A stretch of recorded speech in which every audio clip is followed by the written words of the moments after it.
เป็นจังไดพี่น้องครับ โอ้ยอุปสรรคสายหลากครับโอ้ยเดือนนี้แล้วยังตกอยู่ฝนกันเลย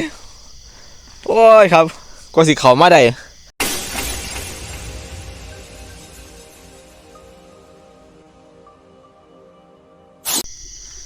ไปครับพี่น้องครับไปเบิ้งด่างกันครับบอนุสิพาพี่น้องมายามด่างนะครับ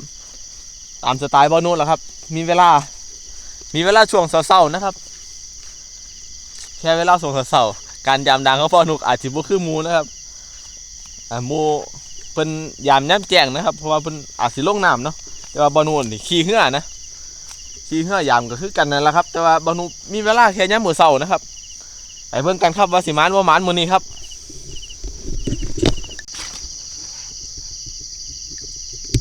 ฝนตกครับพี่น้องน้ำเต็มเหื่อเลยฝนตกเดือนยี่พี่น้องเอ้ยอุปสรรคครับบ่พื้นเรื่องหนูนี่เลิกคุยแล้วครับ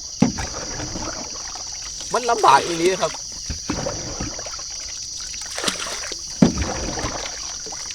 น้ำเทิงเหื่อเลยพี่น้องเลย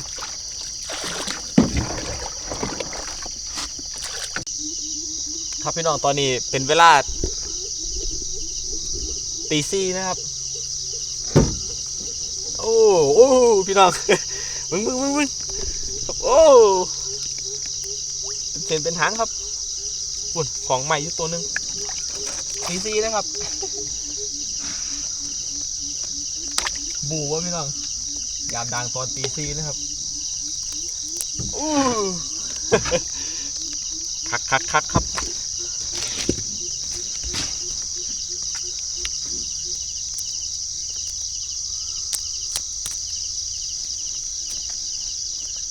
มันหยุ่งส่วนมาก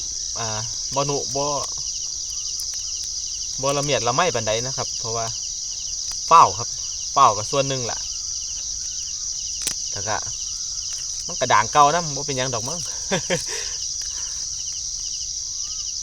แต่ฉีกก็3-4 ตาครับขาดแน่นอนครับถึกปากกับขาดละถึกปากตัวนึงกับขาด4-5 ตาแล้วครับมันเป็นยังดอกมันเผื่อความรวดเร็วนะครับ ออกทั้งหางนะครับเพราะว่าปลาตะเพียนนี่6 เส้นนี่มันออกทั้งหัวบ่ได้นะครับปลามันโตใหญ่ออกข้างหลัง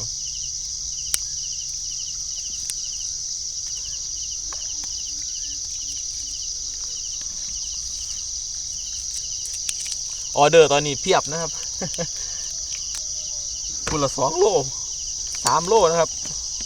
เป็นเอาไปกินก็เขาไม่เนาะข้าวไม่ปลามันว่าสันวะ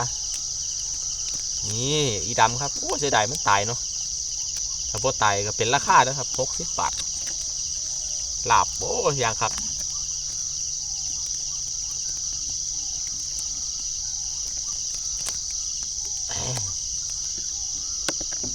ไปต่อครับฝนตกครับโอ้ฝนตกใส่ย่ำเกี่ยวเขาพี่น้องเอ้ยเป็นตาเห็นใจเพื่อนครับชาวนาเนาะเกี่ยวเขามาแล้วฝนห้ำอยู่ในต้นแล้วยังบ่พอเกี่ยวมาแล้วไม่มาตากยังมาห้ามอีกอยู่โอ้ก็เป็นอุปสรรคกระสายหลาเขาน้ำพ่วงครับโอ้บ่ต้องบอกครับเรื่องหนูตอนนี้บอลนูซื้อมากแล้วครับดังเดี๋ยววิดีโอนานนี้แล้วครับเดี๋ยวบอลนูสิแนะนำการเฮ็ดดังนะครับเฮ็ดดัง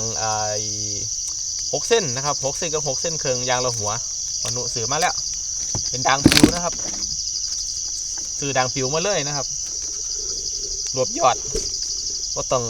เสียเวลาหลายนะครับโอ้ยใหม่พี่น้องเลยก็ถือได้รอฟังรอใหม่นี่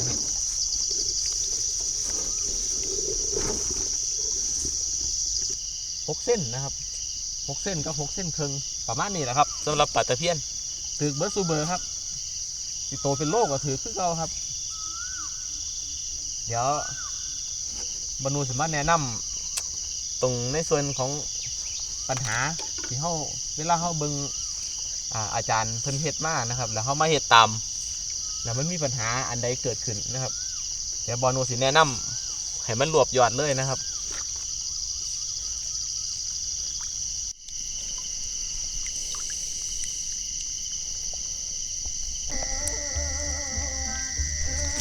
พี่น้องครับเบิ่งได้ครับผมสิเฮ็ดยังให้เบิ่งนี่เห็นบ่ครับเห็นบ่หลากยาวๆไปหอบพุ่นครับโอ้ครับพี่น้องถือดีจังเลยครับมึงเรื่องดาดฟาดครับ ไปต่อครับพี่น้องครับพี่น้องใส่ด่างเคยเจอแบบนี้ป่ะครับเบิ่งเอาพี่น้องเลยคุณนะในน้ำกับพ่อ โอ้ถือคักครับพี่น้องครับมือนี้ถือหลายครับปลาตะเพียนโอ้เป็นย่อยย้ำยางเลยครับ โอ้พี่น้องเป็นปุ่มเป็นพ่วงครับเบิ่งดู เป็นปุ่มเป็นพ่วงแจ้งแล้วครับสีฟ้ากำลังขึ้นครับพอดีแล้วแต่เศร้าแล้วครับ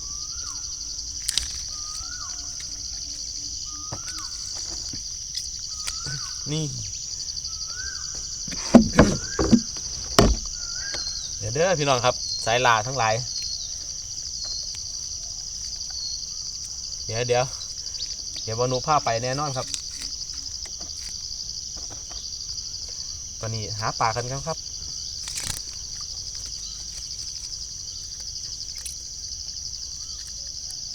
ชีวิตประทันลงตัวพี่น้อง มือได้ว่างกับฝนตกครับมือได้บ่ว่างกับบ่ตกโอ้ยฝนก็ได้ซ้ำกันแก่งกัน นี่ปลาตะเพียนครับ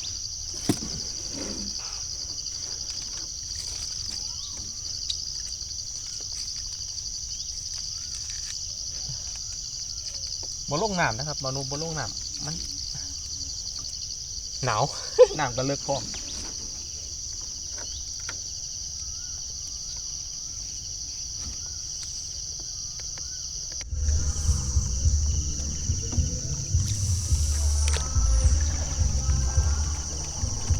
นี่ครับผลงานเสาร์นี้นะครับปลาตะเพียนสวยๆครับโอ้ยงามครับ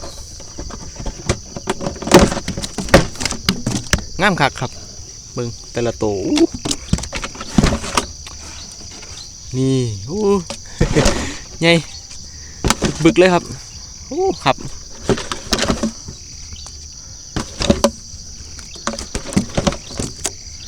มันนะครับปลาตะเพียนแม่น้ำปลาซักนี่โอ้ยขอบอก ถือไฟบ่ได้นะครับจวดหลายอยู่ครับประมาณ4 โลได้ครับเดี๋ยวถ้าน้ำวิทย์ปลาย่ำใดแต่ว่ากับบ่ท่านข้าเจ้านะครับมันบ่เป็นหาแต่ผมเนาะอันข้าเจ้าทั้งอื่นทั้งไก่กับมาหานะครับมันเป็นสาธารณะเนาะ ผู้ใดอันไหวกับผู้นั้นได้หลายกว่านะครับผู้ใดเครื่องมือหลายกว่าก็ได้หลายกว่าเป็นธรรมดาครับมันสาธารณะเนาะมันเป็นอันในสระของผู้หนึ่งผู้เดียวผมว่าประมาณ4 โลแหละครับเสาร์นี้อันบอนูบ่ได้ใส่หนูนะครับ เดี๋ยวบอนูยังอันติดค่าสั่งกับงานอยู่นะครับ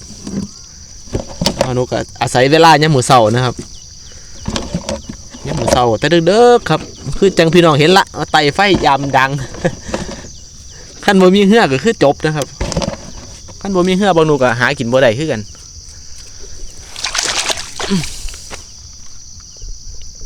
ครับพี่น้องครับเสาแล้วเรียบร้อยครับสำหรับภารกิจเท่ามื้อนี้ก็ได้ประมาณ4 โลครับก็เอาไปขายโลละ60 บาท64อาจจะได้ประมาณ200ได้ประมาณ200ครับเหลือไปกินแน่บ่ต้องขายเบิดก็ได้ โอเคครับสำหรับมื้อนี้บอนุกับภาพพี่น้องมาเบิ่งบรรยากาศใส่ดังนะครับที่แสนเรียบง่าย บ่ฮู้ว่าสิถูกใจพี่น้องบ่นะครับนะคลิปหน้านะครับคลิปหน้านี่ละเดี๋ยวบอนุสิมาแนะนำวิธีเฮ็ดด่างนะครับเฮ็ดด่างลูกวิ่งนะครับสิมาแนะนำบนใดมันแนะนำปัญหานะครับ ปัญหาเล็กๆน้อยๆในการที่เฮาเฮ็ดด่างลูกวิ่งนะครับถ้าเฮาเฮ็ดตามอาจารย์เพิ่นเฮ็ดหลายๆท่านเพิ่นเฮ็ดนะครับมันสิมีปัญหาเล็กๆน้อยๆที่เฮาต้องเจอแน่นอนนะครับบางนูก็เจอมาแล้วนะครับบางนูก็พยายามแก้ปัญหาเอามาใส่เองก็สิเอามาแนะนำพี่น้องนะครับว่าเฮ็ดจังไดมันจะสิบ่เกิดปัญหานั่นนะครับสำหรับคลิปนี้เอาไว้สำนี้ครับพี่น้องครับอย่าลืมกดติดตามกดกระดิ่งกดไลค์กดแชร์เป็นกำลังใจให้บานูแน่นะครับขอให้พี่น้องสุภูทุกคนมีความสุขสมหวังกับสิ่งที่ปรารถนานะครับนะคิดสิ่งใดบางสิ่งใดให้ได้สมดังความตั้งใจสมดังความปรารถนาสุภูทุกคนครับพี่น้องครับสำหรับคลิปนี้เอาไว้สำนี้ครับพี่น้องครับสวัสดีครับ